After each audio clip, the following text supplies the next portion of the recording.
You know, there are American heroes who don't like this idea. But the first 3 test flights failed to reach orbit.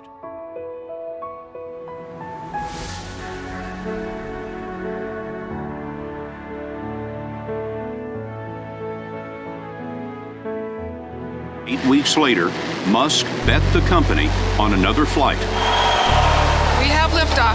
And this time around, everything worked. Perfect. I don't ever give up. I mean, I'd have to be dead or completely incapacitated. Even if you're the best, there's always a chance of failure. So I think it's important that you really like whatever you're doing.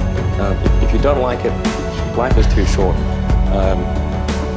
I'd say, and also if you like what you're doing, you think about it even when you're not working.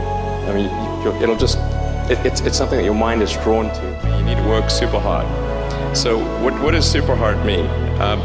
Well, when my brother and I were starting our first company, instead of getting an apartment, we just rented a small office and we slept on the couch. Work hard, every waking hour. Take risks now. Do something bold. You won't regret it. Work like hell. I mean, you just have to put in, 80 to 100 hour weeks every week. All those things improve the odds of success.